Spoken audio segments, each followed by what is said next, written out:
Hi everyone, Jeremy here, and today I'm going to show you two ways that you can track your RSI compliance using Canvas. So the first way is a little bit difficult to find sometimes, but if you are in your Canvas dashboard, you can scroll down to, oh no, I'm in the way of my own button here. Let me move myself out of the way. There we are, View Grades. Okay, and if you click on View Grades, you can see a list of all the courses you're taking and all the courses that you're teaching.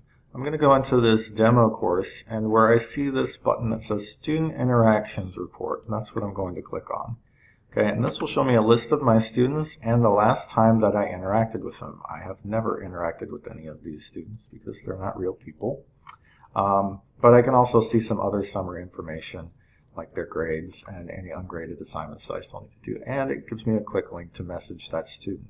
So this can be a nice way to see if you haven't interacted with a student in 8 days or so. It will give you that information. Okay, so that's one quick way that you can audit your RSI compliance, and you can also sort it to show you, in this case that's not going to sort anything, but it could also show the students that I have least recently interacted with so that I can identify those students quickly.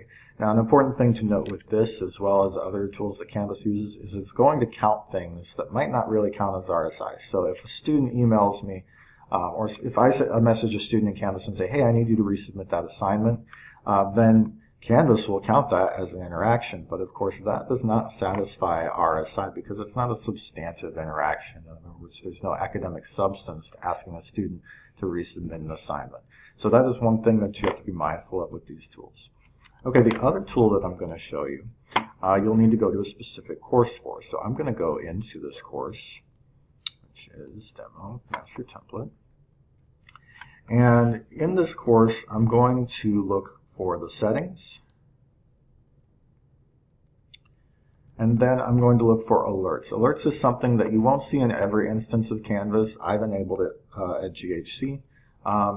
And then this is something that you might want to use a little wisely. So we'll create an alert here, and it will give us the option to trigger an alert when there's no teacher interaction. So what this means is that Canvas is going to send me an alert if there is no teacher interaction, and I'll add a trigger and say 7 days is the default. So if a teacher has not interacted with a student for 7 days, then what do you do? Well, you can tell it to send a notification to the student. I'm not sure why you would want to do that. Just, hey, I want to give you a heads up and remind you that I haven't been paying much attention to you, but it's there.